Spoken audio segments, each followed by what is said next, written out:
Instant geyser 6 litre, 8 litre, 10 litre या 12 litre, हमें कौन-सा लगाना चाहिए जो हमारी गैस की भी बचत करे और हमारी टाइम की भी बचत करे। अस्सलाम वालेकुम व्यूअर्स, मैं हूं आसिफ हमीद और आपको आसिफ इन्फो में खुशामदीद कहता हूं। प्लीज़ मेरे चैनल को ज़रूर सब्सक्राइब कीजिए, मेरे वीडियो को लाइक कीजिए और कमेंट भी ज़रूर कीजिए। देखिए जनरली ऐसा होता है, ज़्यादातर लोग क्या करते हैं 6 लीटर का गीज़र लगवा लेते हैं तो फिर उसमें से पानी का फ्लो अच्छा नहीं आता। लेकिन अगर आप किचन के लिए लगा रहे हैं ना तो वहाँ पर पानी का फ्लो ज़्यादा नहीं चाहिए होता है, तो वहाँ पर 6 लीटर एनफ है। लेकिन अगर आप वॉशरूम के लिए लगा रहे हैं फिर आपको कम से कम 10 लीटर का लगाना चाहिए। उसकी वजह ये है कि देखिए हम नल खोल के भरते हैं ना, तो हमारे पास स्टैंडर्ड कंडीशंस तो है नहीं, तो हमारे पास को छत के ऊपर टैंकी होती है तो उसका पहले भी फ्लो कम आ रहा है, फिर जो इंस्टेंट गीज़र है इसको और कम कर देता है। जो टब हमारा एवरेज 2 से 3 मिनट में भरता है वो इंस्टेंट गीज़र में जाकर 8-10 मिनट में भरता है। तो इसमें हम लोग क्या होता है जी बैठे हुए इंतज़ार में, टब भरेगा तो वॉशरूम नहाएँगे हम लोग।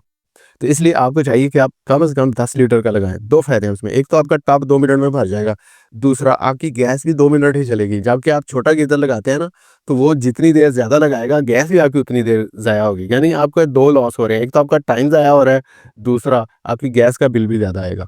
अच्छा, इससे जो बड़ा गीज़र है ना, इसका एक ये भी एडवांटेज है कि देखिए जब बाज़ बात ऐसा होता है मेहमान आ जाते हैं या घर में कुछ जल्दी होती है, तो हमें फटाफट नहाना होता है। तो उसमें फिर इंस्टेंट गीज़र 6 लीटर या 8 लीटर वाला है, फिर आपका इस सूरत में भी आपको दिक्कत का सामना होगा।